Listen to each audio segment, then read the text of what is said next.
Hello friends, welcome back in our channel Agri Mantra changing the way of thinking. आज हम बात करेंगे 13 दिसंबर 2024 के इम्पोर्टेंट एग्रीकल्चर करंट अफेयर्स जो आपके आने वाले एग्ज़ाम के पॉइंट ऑफ व्यू से काफ़ी इम्पोर्टेंट रहने वाले हैं, इसीलिए वीडियो को एंड तक ज़रूर देखें। आज के सेशन में बात करेंगे 13 दिसंबर के इम्पोर्टेंट एग्रीकल्चर अपडेट्स। उससे पहले जो भी स्टूडेंट इस सेशन का पीडीएफ डाउनलोड करना चाहते हैं या बाकी जो सेशंस हमारे आए हैं उन सभी के पीडीएफ डाउनलोड करना चाहते हैं तो हमारे टेलीग्राम चैनल से जुड़ जाइए।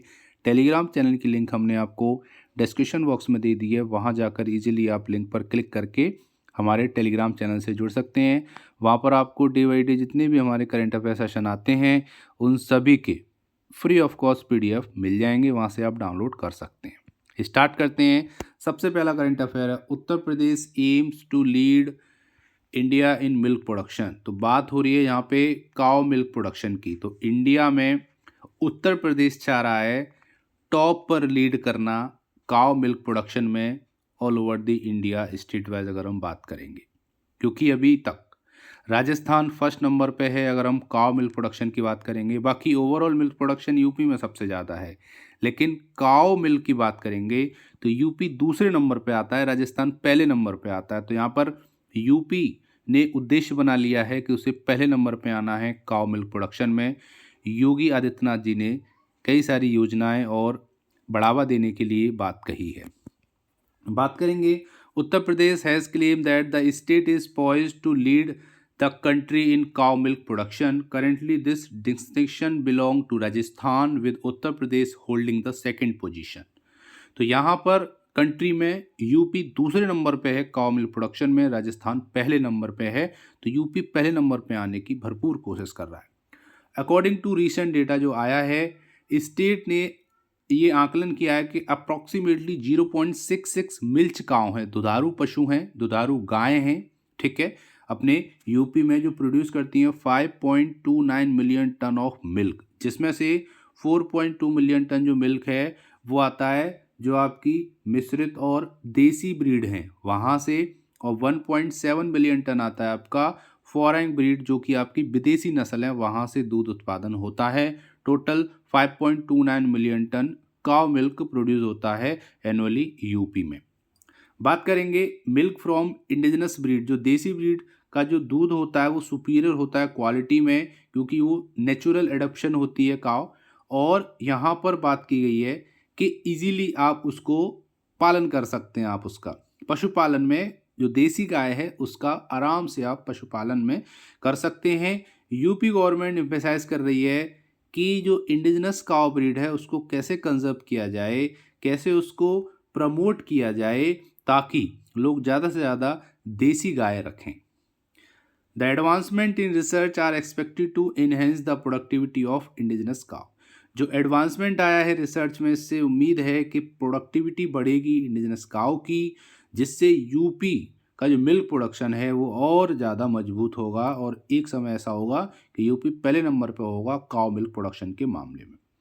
करेंटली जो यूपी कंट्रीब्यूट करता है वो 16% of the countries total milk production, ठीक है, जितना भारत में मिल्क प्रोडक्शन होता है उसका 16% जो हिस्सा है वो यूपी कंट्रीब्यूट करता है, leading in overall milk production. और ओवरऑल मिल्क प्रोडक्शन में यूपी लीड करता है और उसका उद्देश्य है कि वो काउ मिल्क प्रोडक्शन में भी टॉप स्पॉट पे रहना चाहता है। तो देखना होगा आने वाले समय में क्या पोजीशन रहती है यूपी की काउ मिल्क प्रोडक्शन में। इतना आपको जानकारी होनी चाहिए कि फिलहाल ओवरऑल मिल्क प्रोडक्शन में यूपी नंबर 1 है, काउ मिल्क प्रोडक्शन में राजस्थान नंबर 1 है, यूपी सेकंड नंबर पे है, और गाय का दूध यूपी में एनुअली 5.29 मिलियन टन प्रोड्यूस होता है। ये सारी चीज़ें आपको पता होनी चाहिए और ये इंपॉर्टेंट है कि 16% of countries total production UP करता है, टोटल का 16%। उम्मीद करते हैं यहाँ तक आपको समझ में आया होगा। अब बात करेंगे second important current affair, CSC sign MOU with IFFCO to empower 10,000 FPOs। तो 10,000 FPOs को एम्पावर करने के लिए CSC ने साइन किया है MOU इफ्को के साथ में। डिटेल में बात करेंगे क्यों किया गया है। ये जो MOU है वो रहेगा CSC e governance service limited India. कहने का मतलब है जो आपने CSC सेंटर देखे होंगे ये एक सर्विस लिमिटेड है, ठीक है, सर्विस इंडिया लिमिटेड है, जिसने अलग अलग अलग अलग शहरों में अपने सेंटर खोल रखे हैं। इन्होंने इफ़को के साथ में एक MOU साइन किया है जिसका उद्देश्य है to provide essential agricultural input like fertiliser, seed and agrochemical to 10,000 FPU, 10,000 FPUs को फर्टिलाइजर, सीड्स, एग्रोकेमिकल प्रोवाइड करने के लिए ही ये MOU साइन किया गया है। इस कोलैबोरेशन से क्या होगा, फार्मर की प्रोडक्टिविटी बढ़ेगी, प्रोडक्शन कॉस्ट रिड्यूस होगा और सस्टेनेबल एग्रीकल्चर प्रैक्टिसेस को बढ़ावा मिलेगा। बात करेंगे, ये MOU साइन किया गया है in the presence of Rakesh, Sanjay Rakesh जो कि MD हैं और CEO हैं CSC SPVK, और योगेंद्र कुमार जो कि MD हैं इफ़को के। ये दोनों मौजूद थे और इन्हीं दोनों के बीच में डॉक्यूमेंटेशन हुआ है और MOU साइन हुआ है। The Government of India Central Sector Scheme for Formation and Promotion of 10,000 Farmer Producer Organization launched in 2020। तो 2020 में आपको याद होगा एक सेंटर सेक्टर स्कीम लॉन्च हुई थी, इसका नाम था formation and promotion of 10,000 farmer producer organisation, जिसको 2020 में लॉन्च किया गया था। इसका एम क्या था कि प्रोडक्शन कॉस्ट को कम करना, फार्मर को स्ट्रेंथ प्रोवाइड कराना, इनकम बढ़ाना, एग्रीकल्चर प्रोड्यूस बढ़ाना, ये सारे उसके उद्देश्य थे। तो इस स्कीम के तहत FPO को एम्पावर किया जाएगा कॉमन सर्विस सेंटर्स के द्वारा, सस्टेनेबिलिटी और फाइनेंशियल वायबिलिटी बनी रहे, एम्प्लॉयमेंट जनरेट हो और रूरल डेवलपमेंट कंट्रीब्यूट हो। तो यहाँ पर बहुत सारी चीज़ें ऐसी हैं जो आपको नई सुनने को देखने को मिली होंगी, जिसमें CSC है जो कि आगे आया है, इफ़को के साथ MOU कर रहा है और वो चाह रहा है कि जो 10,000 FPOs हैं उनको हम फर्टिलाइज़र, सीड और एग्रोकेमिकल मतलब एग्रीकल्चर इनपुट प्रोवाइड कराएं।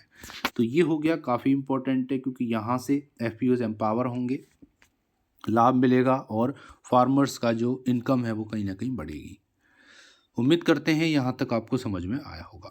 अब बात करेंगे पिछले वीडियो में पूछे क्वेश्चन के आंसर के बारे में। क्वेश्चन था the red revolution is related to, लाल क्रांति किससे संबंधित है, तो वह टमाटो और मीट प्रोडक्शन इन इंडिया, टमाटर का और मांस का उत्पादन, उससे संबंध रखता है आपका लाल क्रांति। अब बात करेंगे आज के स्पेशल क्वेश्चन की, जिसका सही आंसर आपको कमेंट सेक्शन में लिख के भेजना है। क्वेश्चन है the grey revolution is related to, आपको बताना है जो ग्रे रिवॉल्यूशन है वो किससे रिलेटेड है, leather production in India, fertiliser production in India, jute production in India और या फिर नन ऑफ दिस। इसका सही आंसर आप हमको कमेंट सेक्शन में लिख के भेज सकते हैं। बाकी हमारे टेलीग्राम चैनल से आप इस सेशन का PDF डाउनलोड कर पाएंगे। चैनल की लिंक हमने आपको डिस्क्रिप्शन बॉक्स में दे दी है। तो ये था आज का इम्पोर्टेंट सेशन। उम्मीद करते हैं सेशन पसंद आया होगा, हेल्पफुल लगा होगा। मिलते हैं एक और इम्पोर्टेंट सेशन में, तब तक के लिए जय हिंद, जय भारत, धन्यवाद।